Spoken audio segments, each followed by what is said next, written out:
Welcome to Jazz Zone Together, our new online jazz community where we will provide jazz resources, interviews with jazz educators, artists, and celebrities, along with valuable tips and repertoire suggestions. Today, we welcome a highly successful music educator from South Florida, Michele Fernandez. And we are pleased to welcome Michele to the writing stable of Print Music Source as well. Now I'll turn the mic over to Dick Dunscomb to conduct the interview with Michele. Dick, take it away. Thank you, Bob. Wow, Michele Fernandez, I'd like to welcome you to Jazz Zone Together. Thank you. We have had a long and storied career together and in our days in Miami. And Michele is a longtime Florida music educator who, as Bob said, has recently become a published writer, having 2 new jazz ensemble charts published by Print Music Source, in addition to a new chart soon to be published by Hal Leonard. Michele, please tell us about your storied career. Well, interestingly enough, I wasn't really supposed to be a band director. Originally, the plan was to go to law school. I had gone to UF on a music scholarship for oboe, and I took some criminology classes on the side because I was very interested in criminal justice, and I wanted to keep music in my life somehow. So somewhere during the course of, towards the end of my undergrad, I was ready to apply to law school and somehow keep playing, and I got a phone call from my old high school principal asking me if I wanted to take over for my old band director who had left to become an administrator somewhere. So I figured I would try the job for a year. And if I didn't like it, at least I would have some money to help me pay for law school. And that was 1989. So I haven't looked back. And so I spent the next few years at Miami Senior High School. The jazz band, the symphonic, and the marching band were pretty successful, had a very good relationship with the kids. It was a working class community, socio-economically disadvantaged, mostly Hispanic. And my kids never had private lessons. They didn't have money for good instruments. A lot of our instruments were literally duct taped and tied together. Sometimes I used paper clips for rods. And somehow we really got to move up and get some international recognition and national recognition. And I really attribute that, I think, to the relationship that I had with the kids. It's like we had nothing. We just had each other. And I was rather intense during rehearsals, but at the same time, pretty playful and would tell jokes and was very empathic and sympathetic to their personal issues, which were many. So we developed a really tight relationship. And it got to the point where they would do anything for me and I would do anything for them. And I think that chemistry really helped the kids overcome some of the disadvantages that they had.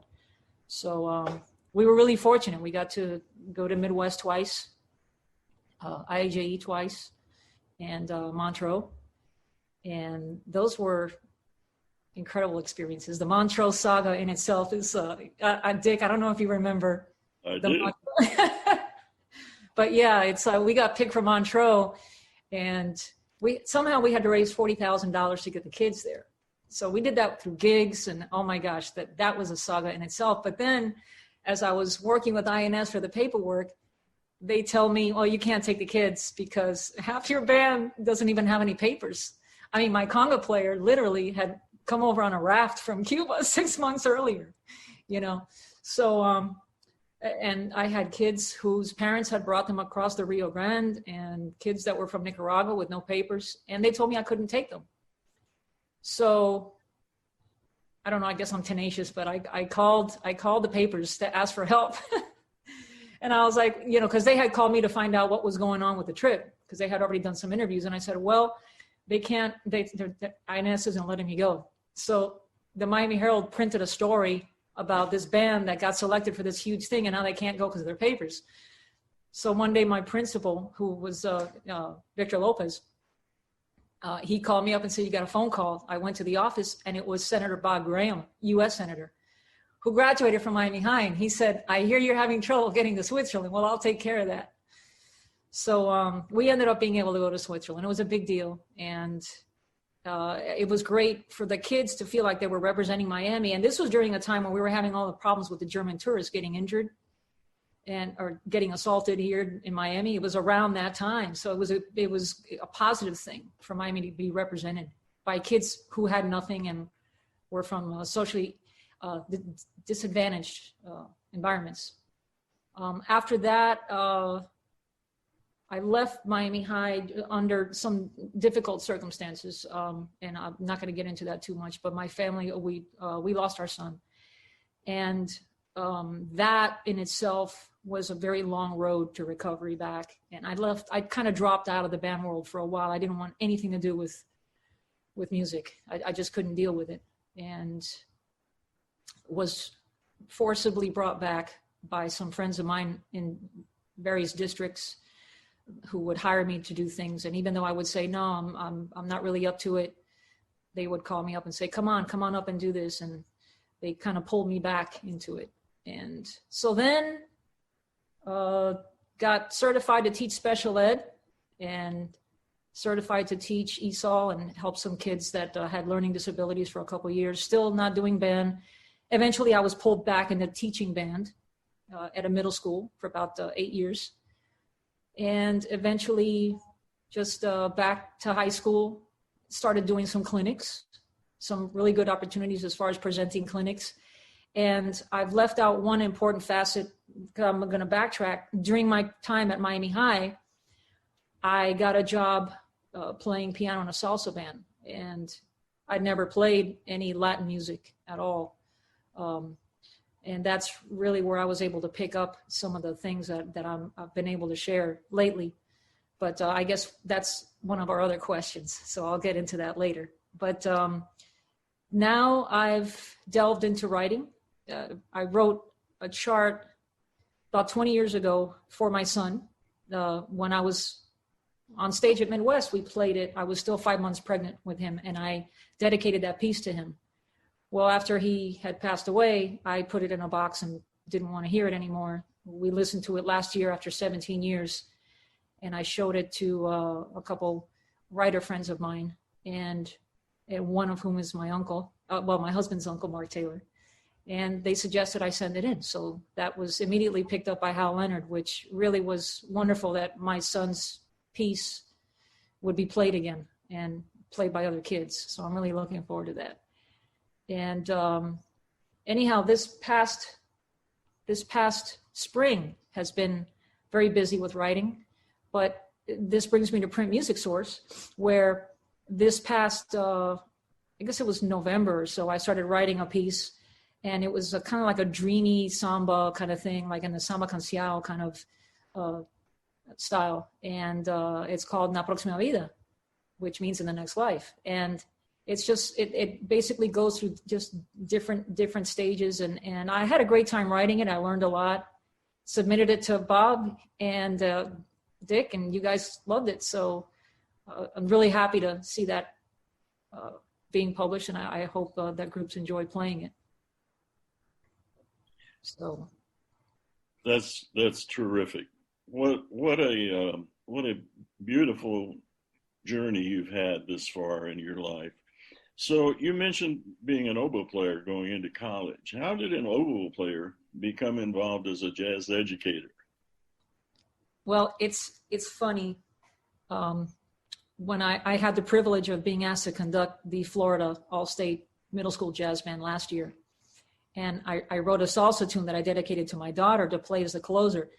And but after the first tune, which was Four Brothers, it was an arrangement of Four Brothers. The kids just they nailed that tune. It sounded fantastic. They were tight. It was wonderful. The audience was really thrilled. They were clapping, screaming, whatever it was. And then it's quiet. And I got into the mic and I decided to poke fun at myself. And everything was quiet. I looked into the mic and I said, you know, I don't know how all this jazz stuff started. I'm an oboe player. The audience just started cracking up. And I think it's a good example of the fact that you're not limited in life to the things that you might have started by a certain age.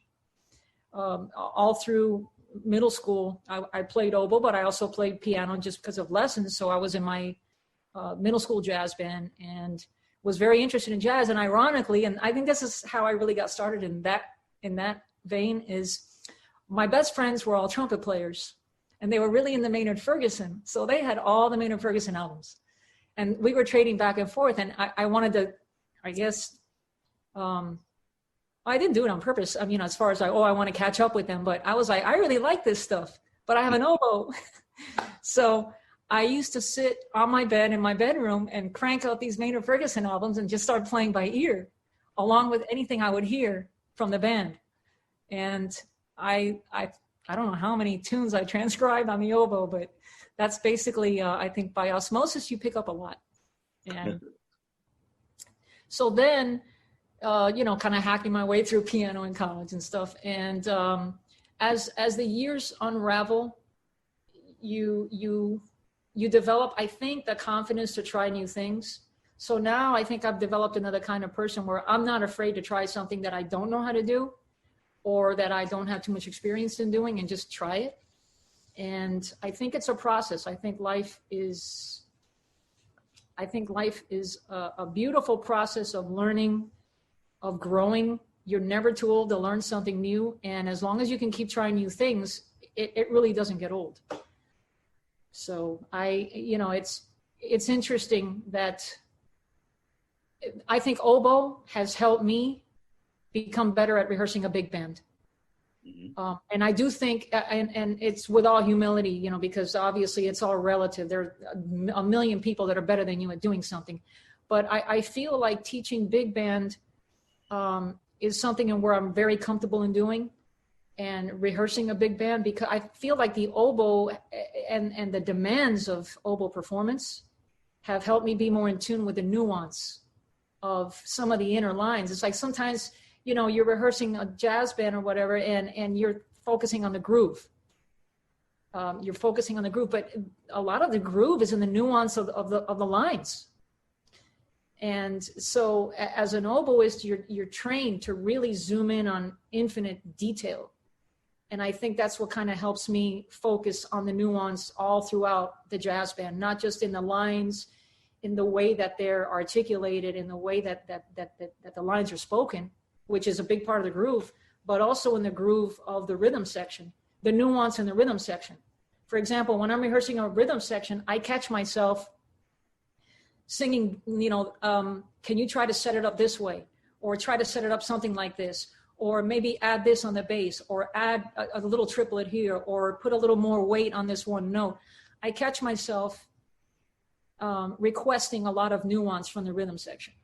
And I've caught myself adding a lot of nuance when I'm writing as well, and I'm preparing like the demo MP3s. Rather than just a straight groove, I like adding nuance everywhere. And I wonder if oboe performance is what helped me to kind of develop that attention to detail. That's fascinating.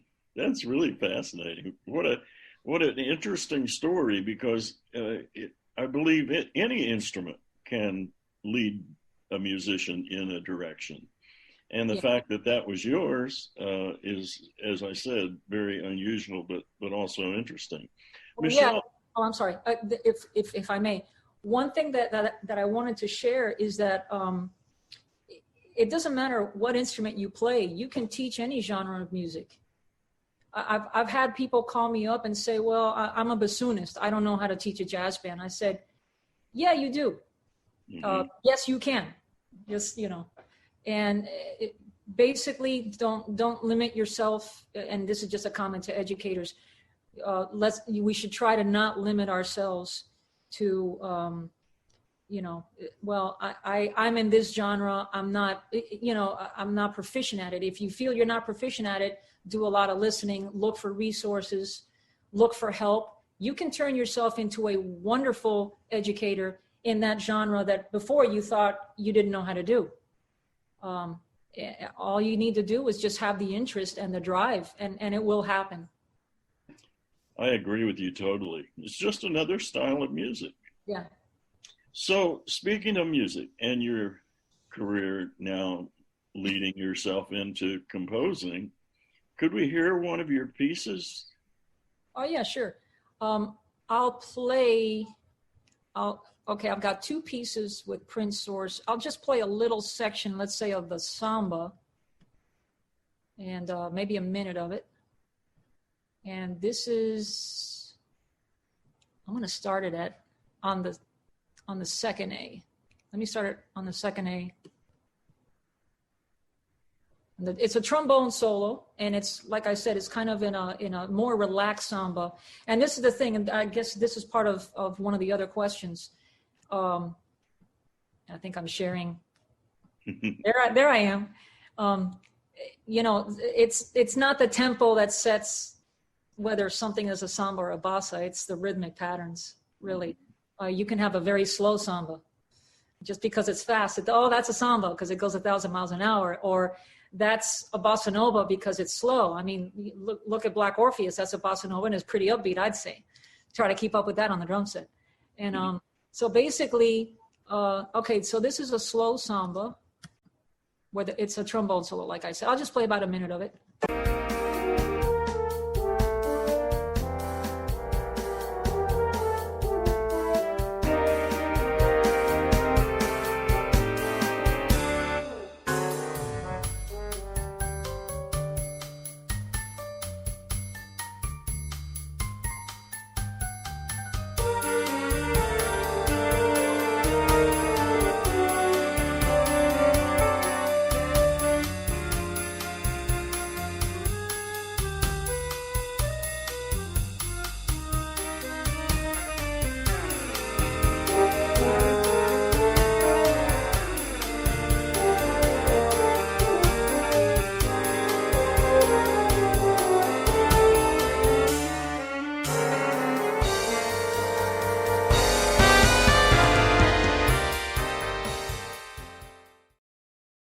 The gist of it.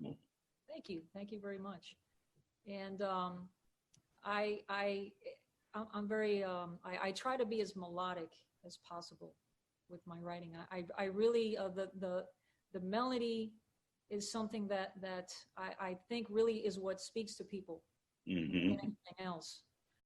But I guess what I'm trying to say is, at least for me, if a melody really moves you, it kind of sticks with you. You can walk away and you're still it's still in your ear. It still speaks to you. So that melody spoke to me. And to me as well, and others, I'm sure. Well, let's dig a little deeper into your teaching. I've observed your classes throughout the years, and I want to ask you to share one of the most important ingredients that I've found in your teaching, and that's creating and working with passion for the music. Interestingly, as I've progressed as a teacher, I think, or as I've grown as a teacher, especially with the experience of not to belabor on this, but the experience of having lost a child turned me around as a teacher. Not turned me around, but I think it made me realize that my real passion back then wasn't as much for the music. It was making the music with the kids. Mm-hmm. And I thought it was passion for music, but passion for making the music with the kids, I think now I realize, because when I came back to teaching after that experience, I started focusing more, or started being more aware on how to make the kids feel welcome, how to make them feel like they were part of a family, how to make them feel like they were accepted, how to make them feel like they were connected to each other.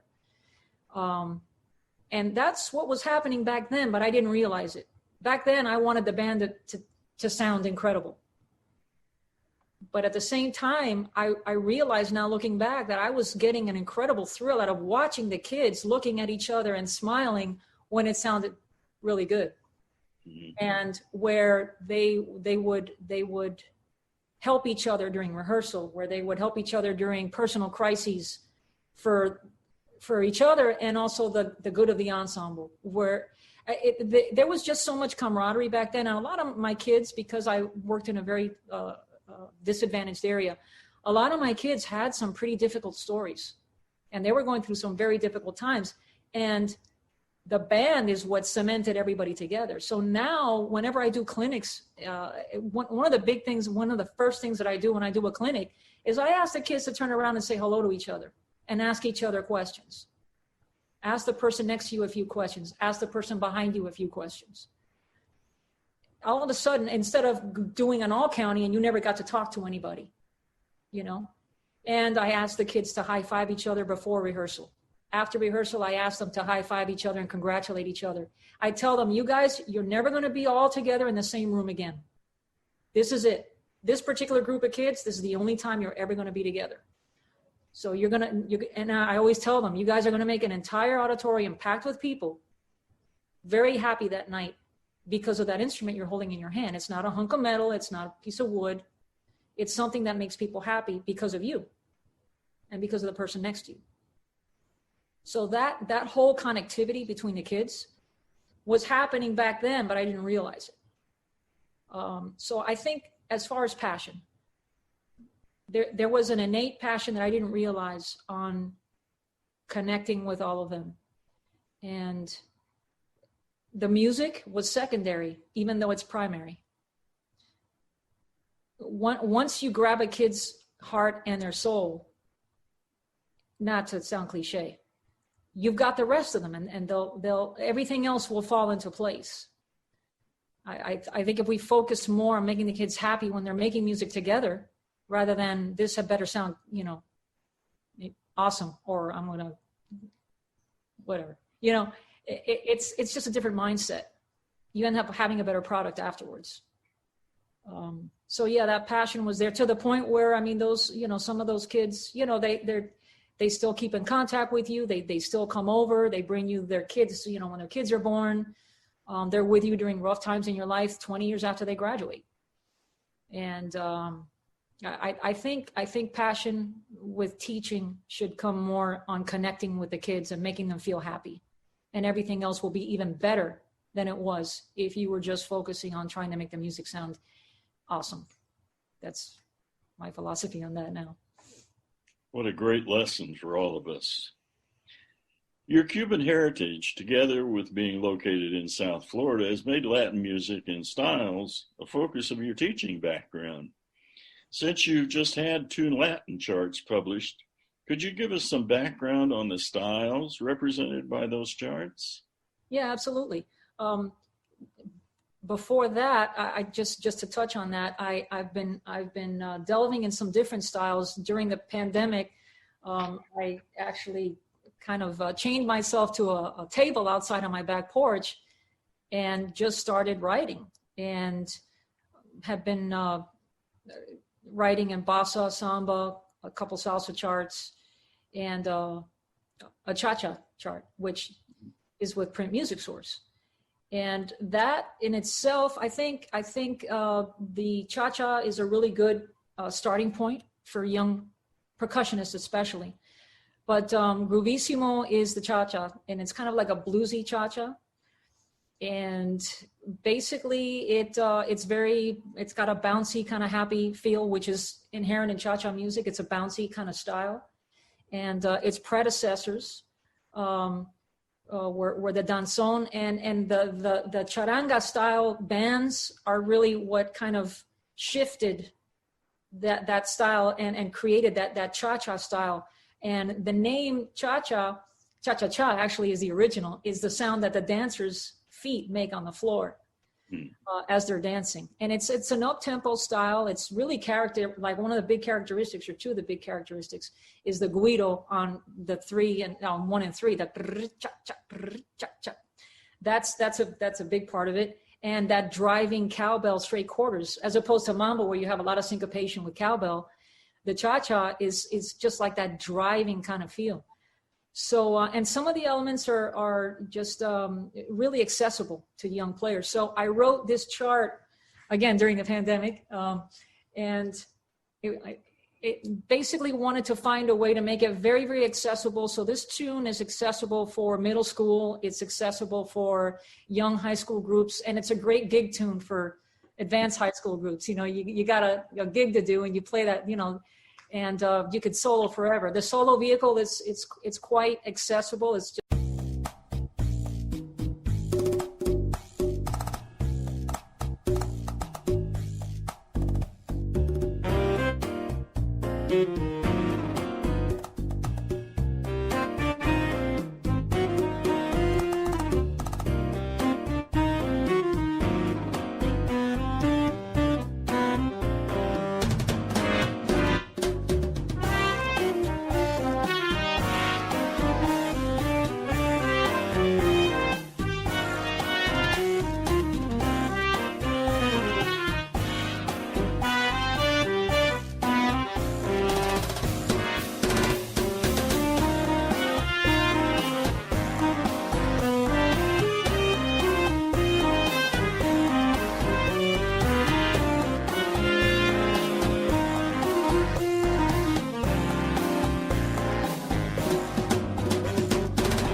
okay.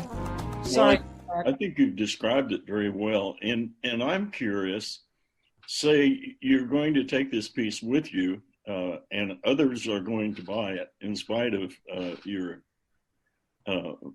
bashfulness in selling it. It will sell. And where would you begin teaching this to, say, a middle school band that did not have any experience in the style? What would you do first and layer on top of that? I think with any style, and again, as an adjudicator, one of the things that I catch myself saying a lot is just try to research the patterns. A lot of the Latin styles really are recurring 2-bar patterns built upon a foundational rhythm. For example, with salsa, it's the clave. In a rumba tune, it's the rumba clave. In Afro-Cuban 6/8, you got the da da da da da da da da da da. You know, there's like certain rhythmic patterns that are inherent in the styles. And with the tune, I think a good starting place is either a cha-cha-cha or a bossa tune. Those are pretty accessible in my experience, just because rhythmically they're a bit more accessible as far as putting it together. For example, a cha-cha-cha, there's a modern example of cha-cha-cha is Oye Como Va. You know, I mean, everybody knows that tune. And that's got that kind of driving kind of groove to it. The patterns are not difficult. They're easy to layer. I would recommend, if you start playing a tune, first thing to do, obviously, play the chart, play a recording of the chart. But sometimes here, we'll play the recording the first time we pass it out, and then we never play it again. Mm-hmm. That's a big deal. That's important. We need to, every few days, let's listen to it again. But also listen to other recordings, original recordings, authentic recordings in that genre. So if the tune is a cha-cha, say, okay, I'm going to play for you an example of a cha-cha-cha, an authentic example. Not that an arrangement is not authentic, but and then as far as layering, I would suggest having the horns go learn their individual parts before you do the rehearsal. And I would suggest working with the rhythm section. And depending on the style, some orders of layering might be better. For example, with, let's say, a bossa tune. On the drum set, I'll ask the drummer to start with the legs and just basically being bass drum hi-hat. And then with the right hand, that timekeeper pattern on the ride cymbal, straight 8th notes, and then you've got, then you've got 3 limbs going. Then when that person is automatic with that, and that may not happen for 2 days. You might have to tell the drummer, and this, I've done this before. Okay, you go in a practice room and I want you to do nothing but legs, and I want you to tie your hands together like this, because they immediately start doing their hands because they can't wait, and then they mess it up, and then the mistake gets engraved in their brain, because it doesn't take long to get into a bad habit, and then it becomes the habit. So I have them cross their arms and I say, okay, go into the practice room and just do the legs with a metronome. So they do, then they come back and I say, okay, now add this. Then the next day I'll have them do the cross stick pattern, which is that. Okay, I'm sorry, that was a samba, but. Okay, so basic, and I don't know if you guys heard that. Oh, you did? Yes. I actually started doing that as a marching band director, just off topic. When I was up on the tower, when I was teaching at Miami High, that's basically was my metronome on the field. I would just use that into the megaphone. So I became pretty good at that. But anyway, going back, then with the drummer, once the drummer gets that groove down, I tend to add the bass, which the bass in a lot of those Latin forms, the bass mirrors what the bass drum is doing. So in the case of, let's say, a bossa nova, you've got this, and then, so.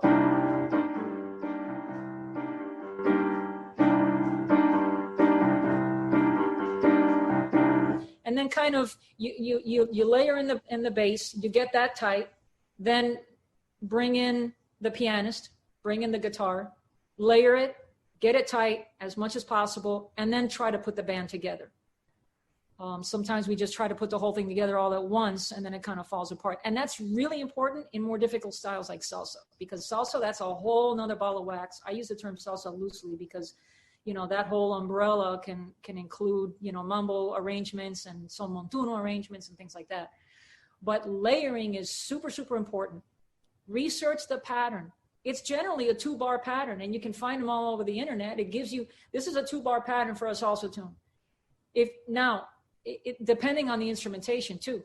Like, for example, look up the instrumentation. I've seen people using timbales on a bossa nova. Generally, we don't do that. That's, more like for salsa styles, cha-cha-cha, things like that. For something that's, bossa or samba, we're going to use more of the Brazilian style instruments. So research what kind of instruments. Don't just open up the percussion cabinet and say, okay, you take this, you take that, you take this, you take that. And I've seen that too. The other thing is set up a roadmap. In other words, I'm going to use salsa as the example. If you're doing a salsa tune, you don't have to have the one kid on the clave playing the clave throughout the whole tune. You can have that student, because the clave is inherently integrated with the horn parts and everything else that's going on. You're going to know the clave just by what everybody else is doing. For example, the piano player is doing this. The clave is 2-3 because the 2 side of the clave has the strong on beats.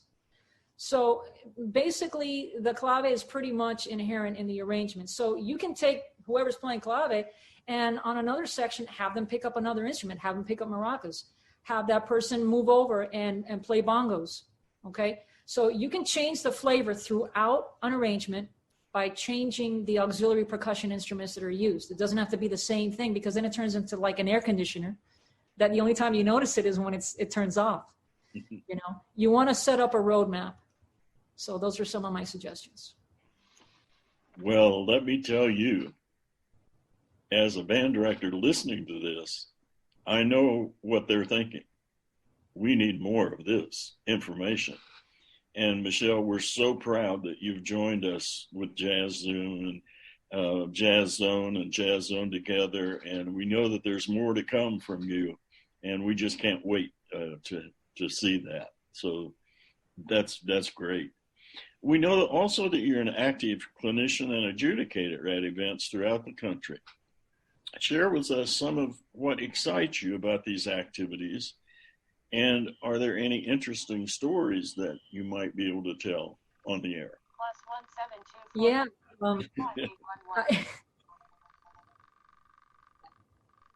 Actually, I think the biggest thrill that I get out of doing clinics is meeting new people. And to me, it's a challenge to get the people, to get the kids on my side as quickly as possible. I enjoy that.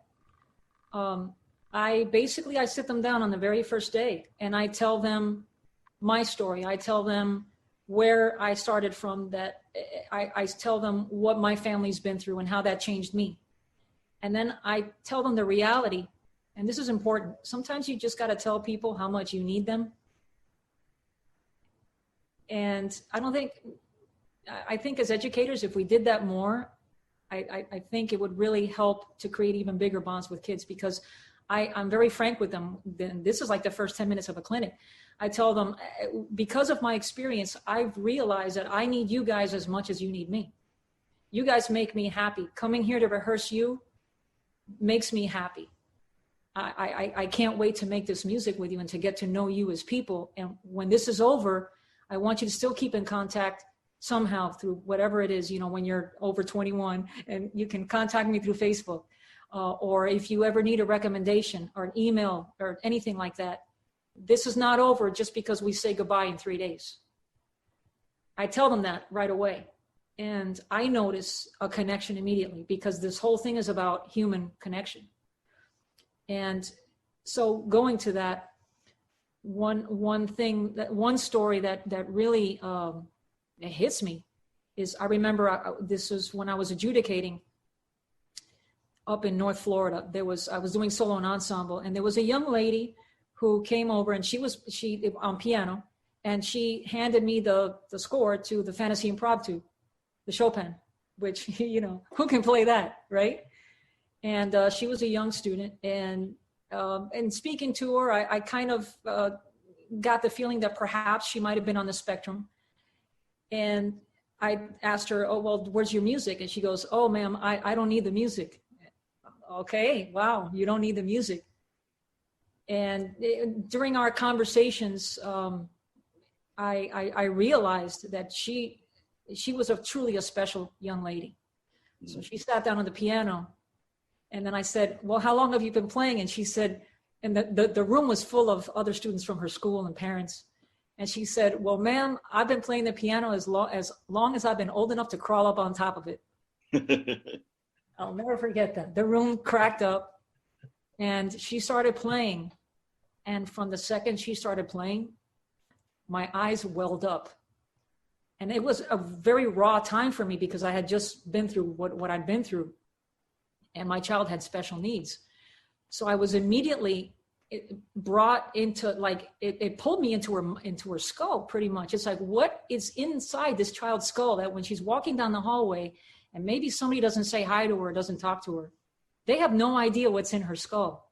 It's incredible. And I started tearing up as she played more, she played throughout the piece. And I was looking down because I didn't want the parents or the other people to see that. The judge was in tears. And when she was done, I couldn't talk. I didn't say anything. I just told her thank you. And I wiped my eyes. And I looked over at her mom, and her mom was in tears. And I think at that point, I realized more than ever so that every child has something fascinatingly incredible inside their skull, and we don't know. We just don't. The other experience that I'd had that I think that really comes to mind was the time when the band directors called me up to tell me that I was hired to teach all county. This is the Broward band directors. And I wasn't even in that county. I lived in Dade. But this is after all that stuff had happened to my family, and I had sworn off music. I didn't want to teach band. I couldn't care if a trombone was out of tune or not. Who cares, And they called me up and said, hey, we just hired you to teach our all-county jazz band, to be the guest clinician. And I said, no, I can't do it. Well, too bad. We figured you'd say that, and we voted you in anyway. And I said, no, I can't do it. And they said, well, we'll call you back tomorrow, but you're doing it. So the chair called me back and said, you're doing it. So I said, okay. First rehearsal, I showed up, and I was anxious. I was shaking. It had been years since I had rehearsed a band. I didn't know if I could do it. And when I walked in, the room was full of directors and other parents. And I was really scared. I wanted to walk out. The anxiety hit me. Anyway, started rehearsing, and I started I got pulled back into my old self, like my old life. cracking jokes, super intense, hyper, kind of, talking a mile a minute. And I realized that 2 hours had gone by and I didn't give the kids a bathroom break or a water break. I looked up and I said, oh my gosh, I'm so sorry, you guys. And I said, does anybody want to use the bathroom? And they just looked up and they said, no. And I said, are you sure you need a water break? You guys need a break. It's been 2 hours. And they looked at me and nobody said yes, that they wanted a water break. Then I looked back at the parents and they started laughing. And at that point, the whole room realized that we were having such a good time together that we didn't notice how much time had gone by. And I sat in my car in the parking lot that day and I just started tearing up because I was like, wow, I felt so good to have my old life back, in a sense. And that I started taking any gig after that. So that one gig opened up the whole door for me as far as realizing how much we need the kids as much as they need us. And we need to keep telling them that all the time. Michele, you are such a special person. It's come through so clearly in this interview that we're just thrilled that you've joined us today and shared your insights. We appreciate you being a part of this initial rollout of Jazz Zone Together. And as I said, we look forward to many, many more things together. And once again, thank you. Thank you so much, Bob and Dick. Thank you so much for giving my music a chance and for the confidence. And I also thank those of you who are directors out there. Thank you for putting up with everything that's going on right now through this incredible point in our lives, in history, this pandemic, not being able to make music live in many cases with your kids and hanging in there. It's going to get better. It really is. And use your music to help you feel better. If you're living by yourself right now and you're isolated, keep thinking to yourself that it's going to get better. We're all going to get to make music again. And just think beyond what's happening now if you can, and you'll get through it. So. Thank you so much, Michele. Thank you for all of this. I am, as a publisher, very excited about the two new charts. We're going to do well with those as we get schools back and get the directors out there. To our viewers, we appreciate you joining us today and for being a part of Jazz Zone Together. We hope you found this presentation of real value.